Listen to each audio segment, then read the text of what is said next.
An organization with a long history in White Bear Lake helps the people of Ukraine, while another wraps up its annual event helping our community. These stories and more are coming up on Lake Area Beat.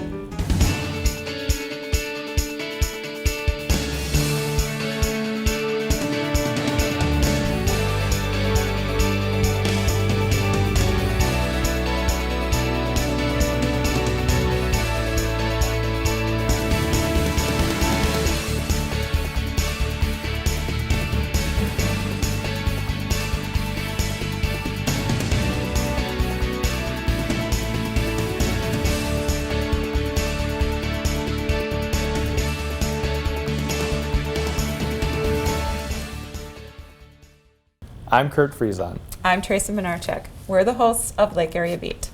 And how is your spring going? Good. We have a taste of the nice spring weather and snow starting to melt, so that's good. Yep. For the fire department, call volume has been up so far this year, so we're seeing more calls. So it's keeping us very busy around town. What about the law enforcement side? It is busy for us as well. Weather gets warmer, people are outside, they're doing more things, so we've definitely got more crashes lately too, so drive carefully, please. Yeah. The people of White Bear Lake elected a new mayor last November, and he's a lifelong resident. Producer Mary Klein had the opportunity to spend some time with him and found out why he decided to run for mayor as the deadline to file came down to the wire. I'm a do your homework kind of guy and do as much prep work as I can so that there are no surprises. For a man who takes pride in preparation. It's really an observance of a process that predates. It was down to the wire when he decided to do something he hadn't planned. I got into this race, quite frankly, because I was asked by certain members of the community that I respect. Didn't have a lot of time to think about it. In fact, I filed for running for mayor 90 minutes before the close of the filing deadline. Dan Lewis-Smith's first call after filing to enter the mayor's race was to his wife. With 2 young daughters at home and a career as an attorney in franchise law, time was tight, and he wasn't sure how she'd take the news, but fortunately, she gave him the green light. She just said immediately, Dan, you gotta do it. She knew about the big issues with the rush line and the lake level litigation and some of these inroads being made to kind of change what we see as something that doesn't need to be changed, right? If it ain't broke, don't fix it. So again, to her credit, she immediately said, yeah, Dan, you gotta do it. Lewis-Smith says he doesn't have grand designs to climb the political ladder. In fact, after a failed run for city council in his 20s, he thought running for office was something he'd revisit in his 50s. But being a lifelong resident of White Bear Lake, he wasn't sure about the direction it was headed. He felt he had to act rather than merely watch. My vision isn't necessarily to do something in particular, but rather preserve what we know and love about White Bear and what generations before me have come to know and love about White Bear. During Lewis-Smith's campaign, he was vocal about his opposition to the Rush Line and the No Rush Coalition through its support behind him. And just 8 weeks into his tenure, he was able to deliver. By a vote of 3-2, the motion carries and the resolution passes. Thank you. It's very satisfying to be able to campaign on a message, go through election night, have the majority of the voters say, yeah, you're the one that we want to be mayor, and then to have the opportunity to then implement that vision, which we've done. It's very satisfying. At just 36 years old, Lewis-Smith takes a rather philosophical approach to life, mindful of enjoying each stage. Whether it was a student and the newly married and then a new dad, and then as the girls get older, that's one thing I pride myself on, is being able to stop and smell the roses and just take a snapshot of where you're at. As we walked through downtown, he talked about his patronage to the businesses here. One of his favorite spots being Brick House in Washington Square. We've got our quaint little small town and everybody knows each other. Getting to know business owners and coming to understand their goals. We have this nice equilibrium downtown. Most of the business owners don't have grand plans to, triple or quadruple their scale in business. They're not looking to scale up and then move outside the city. They recognize the value of what this downtown has and what the surrounding communities are able to provide by way of customers and loyal customers at that. So we're certainly the benefactors of this quaint downtown and have for years, and hopefully we'll continue to do so for years to come. Recognizing local government can be a thankless job, he says he's willing to sleep less in order to do more. As mayor for the city of White Bear Lake. Without fear or favor. Without fear or favor. And though the pay doesn't reflect the time dedicated to the role, he believes it's worth the investment. I'm trying to do my part to help preserve and shape the city that I want it to be, because I plan to continue to live here and want to raise my family here. It's the only place I've ever called home, and I'm darn proud of that.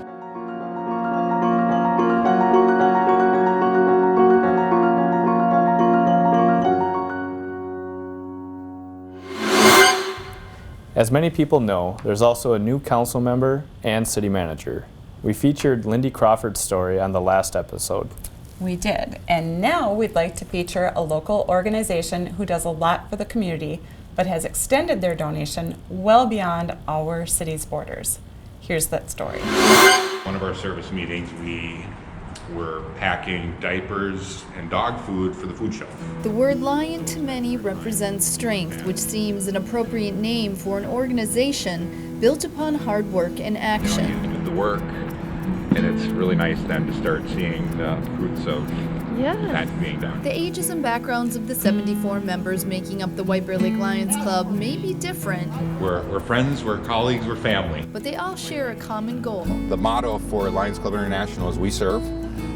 So that's really what everybody's here for. We like to give back to the community and help people the best we can. Giving back is precisely what the organization has been doing in White Bear Lake for 75 years, and many of their contributions can be found throughout the city. This pavilion in Lakewood Hills Park among the many.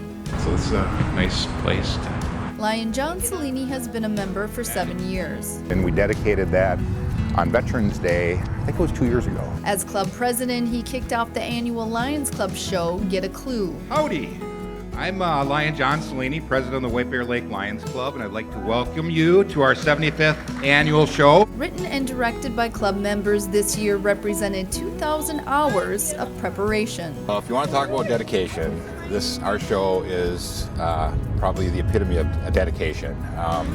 We start probably around December. Coming up to the last week of the show, which we have what's called Bloody Saturday, where for 12 hours, 9 in the morning till 9 at night, we run the play and practice, and so that's a long day. And then throughout the week we have practice, which leads up to our opening night on Thursday nights. It's one of many fundraisers year-round, and the club also has charitable gambling at 617 Beartown in Carbones.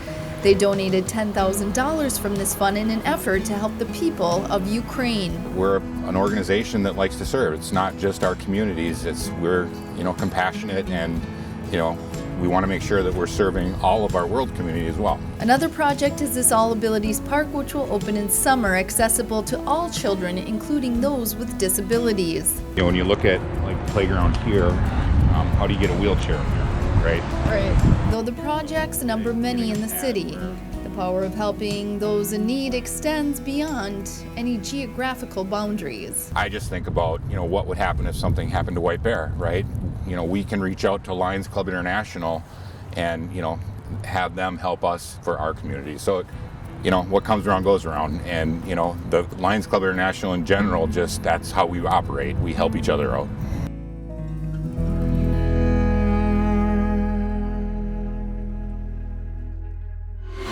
Did you see the show?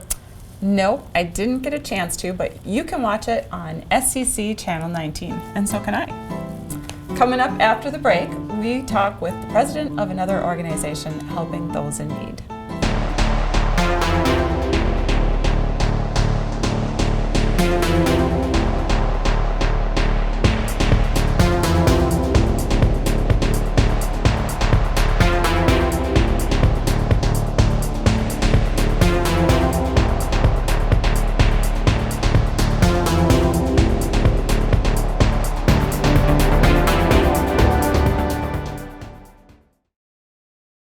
April is National Volunteer Month, and the Rotary Club of White Bear Lake wrapped up the annual Barely Open event recently. President Michael Lovett is going to tell us about it, as well as many other service-oriented projects the club is involved in. Dr. Lovett, thank you for being here. You're very welcome, Tracy. Good to be here. And I know you from being a superintendent, so why don't you tell our viewers a little bit about yourself and then your role with the Rotary. Well, thank you. I usually describe myself as a PIP, a previously important person. And I love serving as school superintendent, but my wife and I continue to live in the community. I'm here today because I'm currently president of the White Bear Lake Rotary Club, which is one of, I think, more than 30,000 clubs internationally, 1.2 million, and we have 100 members of the Rotary Club here in White Bear Lake. That's great.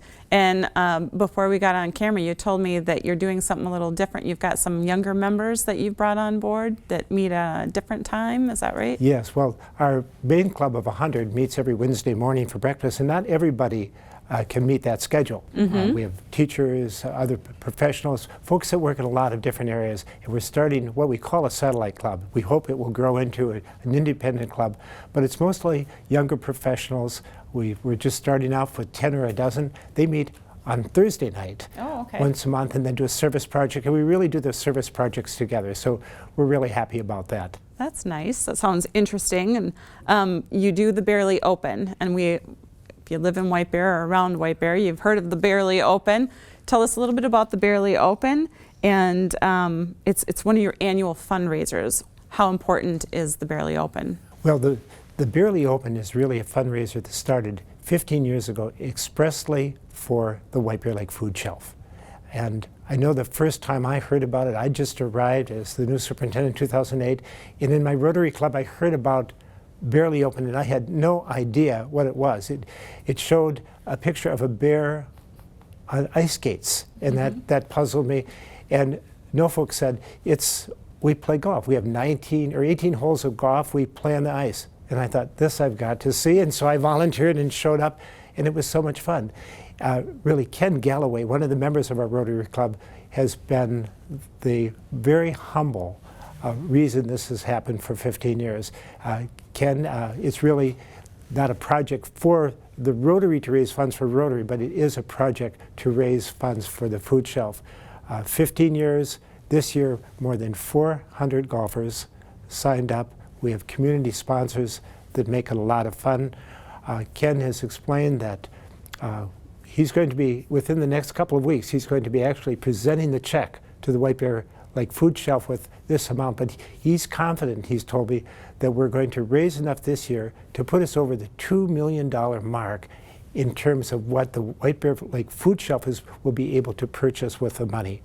And they do wonderful work, but thanks to Ken, thanks to probably 40 members of the club who step up every year and work with the food shelf. It's a special event. All volunteers that help out for the Barely Open, and you said 400 golfers in winter on the ice. It was a bit chilly this year. Yeah. In fact, I was volunteering along with Ken in the main tent, and a couple of times that 25-mile-an-hour wind just picked up our tent, and folks from all around came to hold it down. But we thought we were going to be airborne this year. Well, that was amazing that they held it down. And I've been on the ice when it's that windy, and that wind really picks up out there. Right, and you know that people come in costumes. Yes. And if you were to look on our web page, the White Bear Lake Rotary web page at whitebearrotary.org, you can see some of the fun pictures from the event. Sounds like we need to sign on and check that out. But that's not the only fundraiser that you do, right? No, our big fundraiser really is Taste of White Bear, which occurs over the last decade, has occurred the first full Saturday after Labor Day. And that's a gathering at Pine Tree Apple Orchard. We raise about $45,000 in that each year, and that gets plowed back into community and other service projects. And you mentioned off camera too, there's a project that you have, is it high school students? Right, we have what's called the Strive races and the Strive Scholarship. We have 3 races per year. One the beginning of April, one the beginning of August, and another beginning of November. There are road races around White Bear Lake or around a portion of White Bear Lake, and all of the money raised goes to scholarships for high school seniors who are part of what we call the Strive program, which is really a senior year mentoring program to help students who have perhaps underperformed up until their senior year really turn it around and finish strong.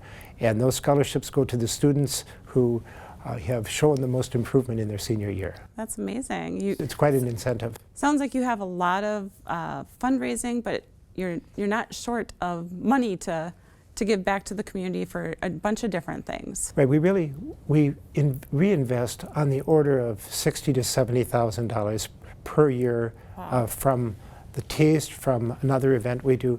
But our focus is not so much on fundraising, but on doing. Rotarians are really hands-on workers. We have 5 areas of service that make a lot of sense. Community service, projects in the community, vocational services, of which the Strive scholarships are a part, equity inclusion, an international emphasis for projects around the world or international folks who are here, and then finally a club service that really cares for and supports those who are in the club or who might be interested in the club. Well, it's amazing work that you do, and we appreciate everything that you do for our community. You're part of the community. We're glad you stayed when you moved here. Thank you.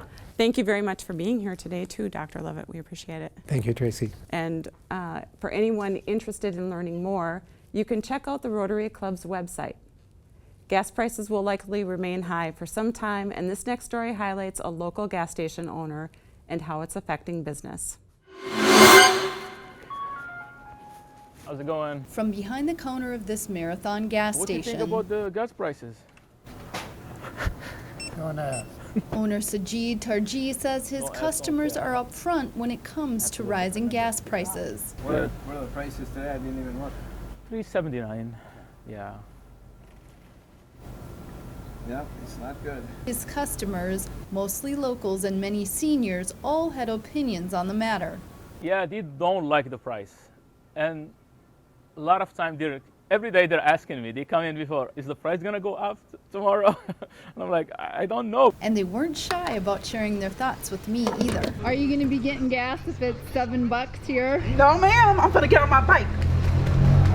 With the national average at $4.17 according to AAA, Minnesota's average is slightly lower at $3.86, and even lower at Tarji's store. And experts believe they'll remain high for the foreseeable future. In 10 days, it went up like almost 70 cents. They feel it. Tarji bought the store at the end of 2019, weathering COVID, riots, and many store repairs he inherited. So he's used to challenges. All right, go ahead, $29.99. He's also quick to put the high prices into perspective, making them seem, in the larger picture, quite small. People are dying overseas and losing their homes and their houses, and so that's a small price I think we're paying. In White Bear Lake, Gas is so high, it's ridiculous. This is Mary Klein for SCC TV. We're going to take a break, but there's more of Lake Area Beat when we return.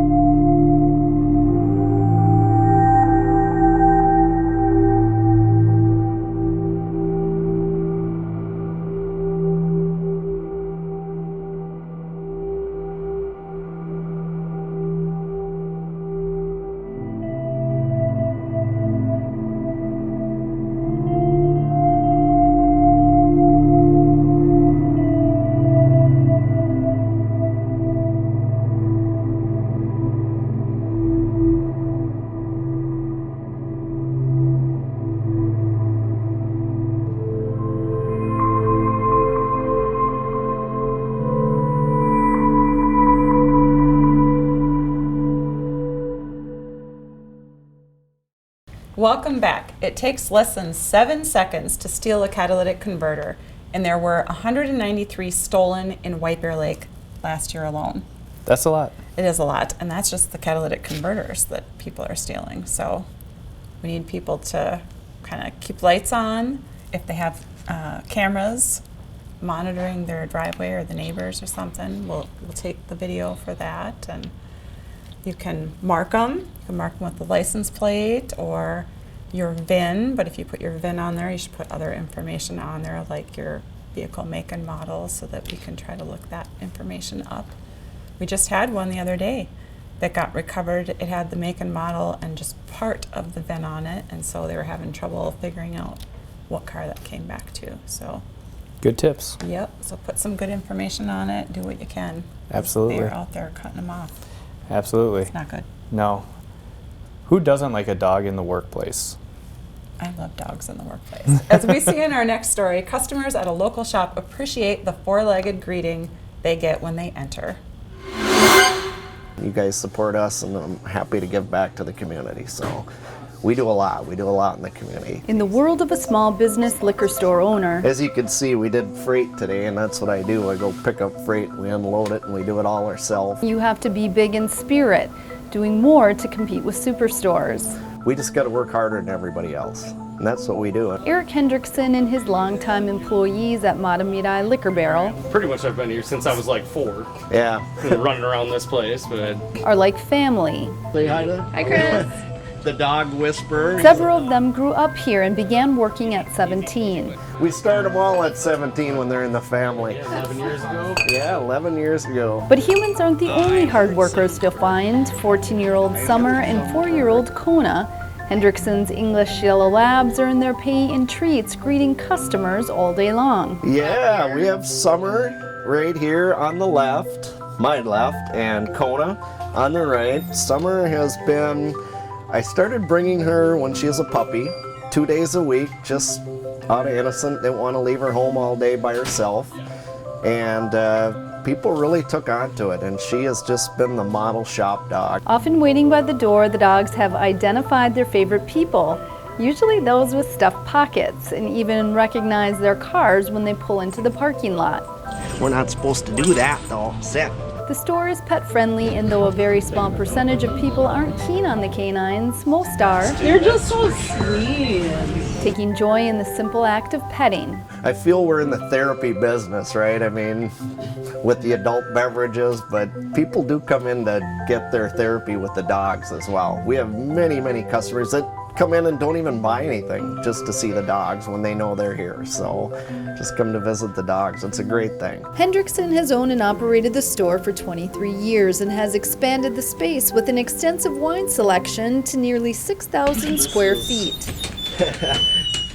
The back storage room, which is kind of a mess. Active in the community's work to integrate himself, sponsoring events and sports teams in White Bear Lake and Matamidi. They also provide discounts to seniors and veterans. We are friendly to the people that served our country, and The dogs work the room all day, most every day, and though Summer is quite spry for 14, that's 78 in dog years, once in a while, she needs a break. what's up, Summer? After all that effort helping make this small business stand out is bound to make anyone dog tired. She's just that bright ray of sunshine when you walk into the store.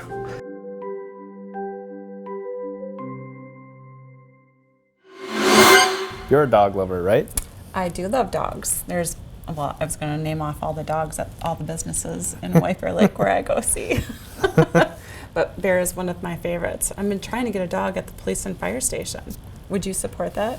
I'm going to put you on the spot. Yeah. We'll talk more about that later. All right. Well, that's all the time we have for this edition of Lake Area Beat. Make sure to check out our Facebook page for updates, old episodes, and more. Thanks for watching, and we'll see you next time.